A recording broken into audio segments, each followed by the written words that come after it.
बिस्मिल्लाहिर्रहमानिर्रहीम। अस्सलाम वालेकुम। आज 10 सितंबर बरोज़ हफ़्ता हम बात करेंगे दो अहम इशूज़ के हवाले से। हुकूमती इत्तेहाद में फूट पड़ गई है और हुकूमती इत्तेहाद की अहम जमात आपस में लड़ पड़ी है और अगले 12 घंटों में बड़ा ऐलान होने जा रहा है। अहम तफ़सीलात जो मैं आपके साथ शेयर करूँगा और साथ हम बात करेंगे साबिक़ जर्नल फ़ौजी जर्नल के ख़िलाफ़ इंक्वायरी शुरू की गई है। वज़ीर आज़म शहबाज शरीफ के ख़िलाफ़ बात करने पर साबिक़ जर्नल को तलब किया गया था FIA में और 4-5 घंटे पूछगछ होती रही है और ये क्या मामला है, इसके ऊपर भी हम बात करेंगे। ज़िमनी इंतख़ाबात के हवाले से भी अहम डेवलपमेंट हुई है और ज़िमनी इंतख़ाबात को भी जो पोस्टपोन किया गया उसको चैलेंज किया गया है पेशावर हाई कोर्ट में, उसके ऊपर भी हम बात करेंगे। पहले मैं आपको बताता चलूँ, राना सनाउल्लाह के ख़िलाफ़ जो इंसदाद मंशियात की अदालत है वहाँ पर केस था 15 किलो हेरोइन स्मगलिंग केस। उसमें राना सनाउल्लाह मरकज़ी मुलज़िम है और इनके अलावा बाकी 4 मुलज़मान भी हैं और वो अदालत में पेश हुए, लेकिन राना सनाउल्लाह जो मरकज़ी मुलज़िम है उनकी हद तक अदालत को बताया गया कि राना सनाउल्लाह अदालत में पेश नहीं हो सकते, वो अपने सरकारी कामों में मसरूफ़ हैं और वो इस वजह से और वो नहीं आ सकते, अदालत में पेश नहीं हो सकते। अच्छा, ये राना सनाउल्लाह के ख़िलाफ़ ये वाहिद केस है जिसमें 3 साल गुजर गए और आज तक फ़र्द जुर्म आयद नहीं हुई। जब इमरान खान के ख़िलाफ़ केस हुआ तो मरीम नवाज़ कहती हैं कि फ़र्द जुर्म आयद नहीं करनी थी, डायरेक्ट सज़ा सुनानी थी, वो तो उनका मनसूबा खैर नाकाम हो गया। तो अब राना सनाउल्लाह के ख़िलाफ़ जहाँ हम देखते हैं कि एक साल हो गया है, शहबाज शरीफ रमज़ा शहबाज पर फ़र्द जुर्म आयद नहीं हुई और शहबाज शरीफ रमज़ा शहबाज ने भी फ़र्द जुर्म आयद होने से पहले बरीयत की दरख्वास्तें दे दी FIA की अदालत में।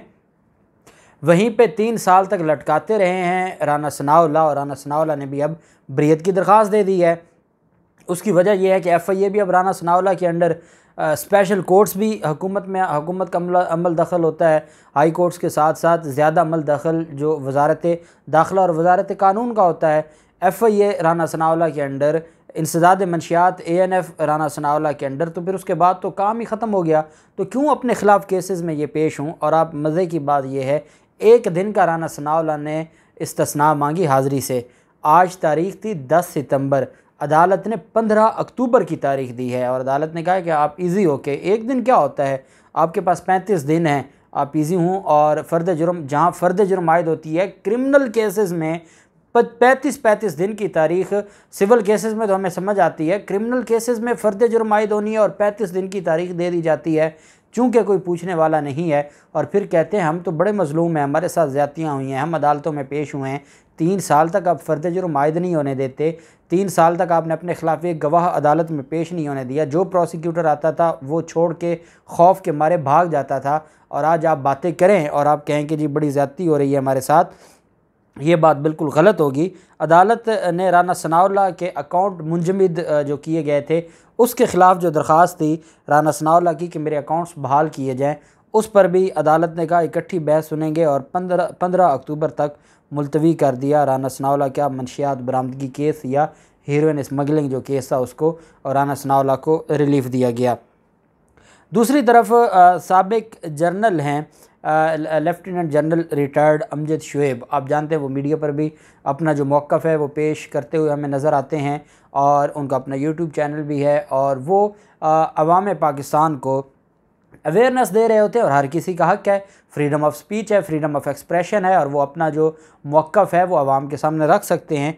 अब एक स्टोरी थी और वो स्टोरी थी इसराइल में, जब कतर में गए थे शहबाज शरीफ, तो ये बात एक ख़बर सामने आई थी और ये इंटरनेशनल मीडिया में भी बात हुई थी और ये बात सामने आई थी कि वहाँ पर, और ये अमजद शुएब ने पाकिस्तान में ये स्टोरी कौम के सामने रखी। इसके अलावा शाहीन सहबाई इसके ऊपर बात कर चुके हैं, बाकी बड़े लोगों ने इसके ऊपर बात की कि जहाँ पर शहबाज शरीफ वज़ीर आज़म पाकिस्तान का जो जहाज़ था जहाँ पर लैंड किया, जहाँ पे खड़ा था, वहीं साथ आके एक इसराइल का जहाज़ भी रुका था और वो 24 घंटे तक कतर में दोहा में रहे थे। उसके ऊपर सवालात भी उठे थे। अब अमजद शुएब ने इसके ऊपर एक अपने यूट्यूब चैनल पर एक प्रोग्राम किया और ये सवाल उठाया था कि ये जो इल्ज़ामात लगाए जा रहे हैं तो इसके ऊपर हमारी जो हुकूमत है उसको ये बताना होगा और उनको अपना पॉइंट क्लियर करना होगा। इसराइल के हवाले से जो चीज़ें हैं वो क्लियर करनी होंगी। आप जानते हैं कि जो हमारा अरब है और मुत्तहिदा अरब अमारात और जो ये सारे ममालिक हैं, ये तो चाहते हैं, ये तो पहले सारे इसराइल को तस्लीम कर चुके हैं। एक पाकिस्तान ही है जो आज तक अपने मुसलमान भाइयों के साथ खड़ा है। बाकी तो जितने अरब ममालिक हैं ये सारे के सारे तस्लीम करते हैं, तुर्की तस्लीम करता है, बाकी भी ममालिक तस्लीम करते हैं। तो अब अगर तो क्योंकि कतर के साथ इनके तल्लुकात हैं, नवाज़ शरीफ ने अगर उनको वहाँ से निकाला जाता है तो अगला जो उनको उम्मीद है वो ये है कि शायद सऊदी अरब तो उनको ना रखे, लेकिन कतर तो उनको रख लेगा और उनको पनाह दे देगा, तालिबान को दिए रखी। तो ये जो सारी चीज़ें हैं, ये सवालात उठाए गए, जिसकी बुनियाद पर अमजद शोएब के ख़िलाफ़ एक FIA ने इंक्वायरी शुरू की। FIA ने उनको तलब किया, 4-5 घंटे उनको बिठा के रखा, उनको शामिल तफ्तीश करते रहे और उनसे जवाब करते रहे, और क्या जो ज़राए हैं उसके मुताबिक उनके ख़िलाफ़ इंक्वायरी शुरू कर दी गई है। और उसमें FIA की तरफ से कहा गया है कि उनके जो बेबुनियाद इल्ज़ामात थे वज़ीर आज़म शहबाज शरीफ के ख़िलाफ़, उस बुनियाद पर यह कार्रवाई शुरू की गई है। और ये कौमी सलामती का मामला है जिसके ऊपर उन्होंने गलत ख़बर दी है और इस बुनियाद पर उनके ख़िलाफ़ कार्रवाई शुरू की गई है। तो ये जो हमारे मुल्क में निज़ाम है कि फ्रीडम ऑफ एक्सप्रेशन और फ्रीडम ऑफ स्पीच का जो कंसेप्ट है दिन ब दिन गला दबाया जा रहा है। अगर कोई कार्रवाई, अब आप देखें कि जब अंसार अब्बासी ने एक झूठा बयान हल्फी शाये किया था दी न्यूज़ में, और आप जानते हैं कि उसमें हाई कोर्ट के सिटिंग जज के ऊपर इल्ज़ाम था और FIA ने कोई एक इंक्वायरी नहीं की थी। FIA ने एक दिन अंसार अब्बासी को नहीं बुलाया था कि तौहीन अदालत की कार्रवाई तो चले उन्होंने की, लेकिन जो हमारे इदारा है, हमारी जुडिशरी है, उसको स्कैंडलाइज करने की कोशिश की गई और उस पर इतना बड़ा इल्ज़ाम लगाया गया, हमारे सुप्रीम कोर्ट और हाई कोर्ट के ऊपर इतना बड़ा इल्ज़ाम लगाया गया और FIA ने उनके ख़िलाफ़ कार्रवाई नहीं की थी। और अगर इनको कहीं से ख़बर का पता चला है और इनके ज़राए थे, एक बड़े ओहदे पर हैं, इनके ज़राए हैं, इनको अगर ख़बर का पता चला है और इन्होंने कोई बात की है तो उसके ऊपर आपने कार्रवाई शुरू कर दी गई है और उनको बुलाया गया है। अब तकलीफ़ इस वजह से है कि वो पहले इंपोर्टेड हुकूमत के ख़िलाफ़ अपने प्रोग्राम करते हैं, उनको बहाना चाहिए था और उस बहाने की बुनियाद पर उनके ख़िलाफ़ कार्रवाई शुरू कर दी गई है और उनको अब बाकायदा उनके ख़िलाफ़ जो इंक्वायरी है वो शुरू की गई है। दूसरी तरफ पेशावर में जो ज़िमनी इलेक्शन होने जा रहे थे, और ये 10 ज़िमनी इलेक्शन थे, NA के और बाकी PP के इलेक्शन थे, PP हल्का जात के। उसमें जो पेशावर में इलेक्शन होना था जिसमें इमरान खान बतौर कैंडिडेट खड़े हुए थे, बतौर उम्मीदवार, इसी तरह NA 22 मर्दान में, 4 सदा कुरम में ये इलेक्शन होने थे, खैबर पख्तूनख्वा में 4 इलेक्शन। अब ANP की तरफ से दरख्वास्त दायर की गई है और ANP की तरफ से जो ANP के सूबाई सदर हैं एमल वली ख़ान, उनकी जानिब से दरख्वास्त पेशावर हाई कोर्ट में दायर की गई है और उसमें यह कहा गया है कि इलेक्शन कमीशन का जो नोटिफिकेशन है उसको कलदम करार दिलवाने के हवाले से ये पेशावर हाई कोर्ट से रजू किया है। ज़िमनी इलेक्शन के जो नोटिफिकेशन है, मेरे ख़्याल में 13 सितंबर को लाहौर हाई कोर्ट ने भी एक्शन लिया हुआ है और 13 सितंबर को लाहौर हाई कोर्ट ने भी उस पर चीफ़ इलेक्शन कमिश्नर को तलब किया हुआ है। अब चूँकि 9 जो ज़िमनी इलेक्शन होने थे, अब जो पाकिस्तान तहरीक इंसाफ के ख़िलाफ़ जो फ़ैसला आया था स्पीकर का और इलेक्शन कमीशन का, जिसमें 11 जो इस्तीफ़े मंजूर किए गए थे उनको डी नोटिफाई कर दिया गया था, उस बुनियाद पर चूँकि इलेक्शन कमीशन ने ये इस वजह से कोई सैलाब का मामला तो था नहीं, वो तो बहाना था, पहले इस्लामाबाद हाई कोर्ट के फ़ैसले का इंतज़ार था कि इमरान खान नाअहल हो जाएंगे। जब ऐसा ना हुआ तो फिर उन्होंने ज़िमनी इलेक्शन मुलतवी कर दिया। अब इस्लामाबाद हाई कोर्ट ने उनके लिए आसानी पैदा कर दी और वो जो नोटिफिकेशन है उसको मुअत्तल कर दिया। उस नोटिफिकेशन को मुअत्तल करने से जो इमरान खान जहाँ पर 9 हल्कों में इलेक्शन लड़ रहा था वो ख़त्म हो गया, PTI दोबारा उनके बहाल हो गए जो MNAs थे। अब ये जो सारा कुछ था, ये तो जो ज़िमनी इलेक्शन रोके थे, बाकी तो NA का एक है और बाकी 3-4 PP के इलेक्शन है।